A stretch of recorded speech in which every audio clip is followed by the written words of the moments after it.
Row. Jason asks, I know that right now our greatest challenge is to win the election, but I think more important is to affect the culture in a way that conservatism becomes the norm. I know that your company is playing a big part in this. Do you think this will start to change other media outlets as well? No. I think the media outlets are going to destroy themselves. I think you're already seeing it happen with the news divisions. When we first got into CNN, this is how many years ago? 5, 6 years ago? Yeah, 6. Were you with me on that meeting? That first meeting where Joel Cheatwood sat at that big desk?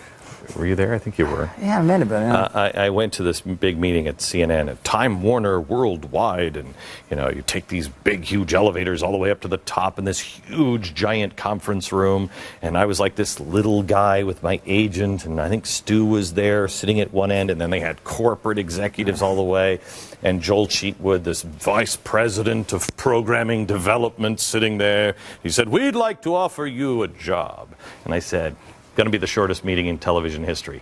Not interested. Don't want to waste your time." And he said, "Well, why are you here?" And I said, "I'm going to be real honest with you. I'm only here because my agent said it would be good practice." And he just kind of looked at me, and he said, "Well, why don't you want to do television?" I said, "Have you watched it? It's awful. It's awful. I don't want anything to do with it." That guy, by the way, who sat at the other end of the desk, now works for me. He left CNN, went to Fox, brought me over to Fox, and then when I was leaving, I said, "Hey, what do you say? You hate television as much as I do. Let's do it right." And so he came with me, and he's now running my company here. But I think the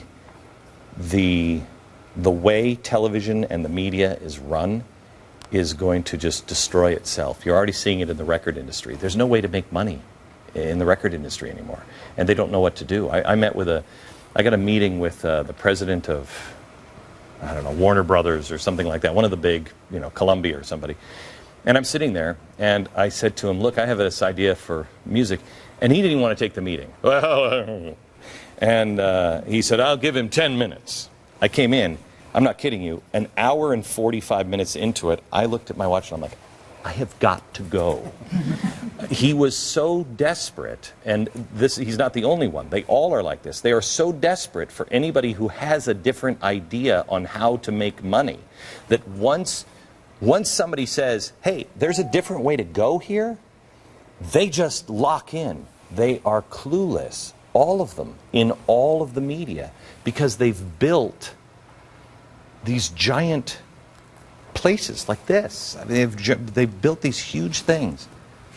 They don't know what to do. They're stuck. It's going to take them destroying themselves, and then a new group of media comes up. It's all going to change. The good news is people like Tyler Perry are doing it. We're doing it. I've had people who will boggle your mind. Things that we are working on 2, 3, 5, 8 years down the road. The level of people that are coming to us in entertainment is phenomenal.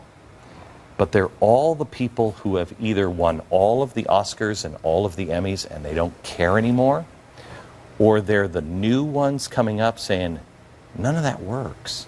None of that works." Things are changing rapidly.